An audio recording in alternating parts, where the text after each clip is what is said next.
I am going to be removing my engine from my Mazdaspeed Miata, and as I remove the engine, what I'm going to do is I'm just going to make a series of videos and stuff on the different parts as I take them out. Like, some people might be interested in taking the turbocharger off the car and how to do it and remove the downpipe and stuff like that. And some other people might be interested in removing their injectors and having to take out the intake manifold right there. And the only thing that I won't have in this video, I have a custom intake that I've already taken out of here. I have a B&R turbo down there. But just for starters, I already took out the intake on this car, so I'm not going to be really making a video on that. And when I go to put my intake back in my car, it's something that I completely fabricated myself, so it's a little bit different than what everybody else has. But the one thing I can say is when I took off the intake, I put some tape over this so that like dust and sand and stuff wouldn't get into the turbocharger itself, and I made sure that nothing would get into the intercooler pipes.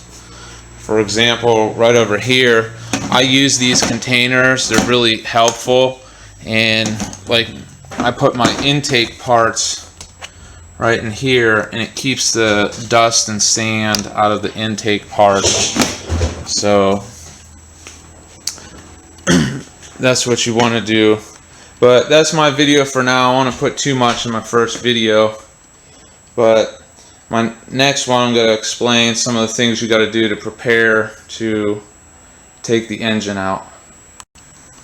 Okay, one of the first things that I did to prepare taking the engine out of the car is I started my car, and then what I did is there's this little plug down underneath here that you have to undo, and I'll show it to you.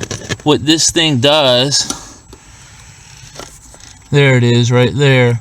You can see I just disconnected this right here, and what that does is that gets rid of the fuel pressure. What you do is you just start your engine, and then you get underneath here, and then you pull that plug, and what it does is it shuts off the fuel pump.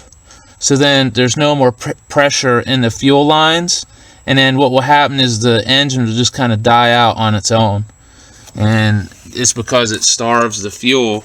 Because whenever you go later on to take out the fuel injectors, you just got to make sure that like all the fuel lines and stuff over here are depressurized. Because whenever you disconnect the fuel lines, if there's pressure in there, it will squirt fuel all over the place. So that's one of the main things that I did before I get working on my engine. Next, I'm going to do the electrical wiring. Before you take the electrical wiring out of the car and remove the engine, what you want to do is just go ahead and disconnect the battery.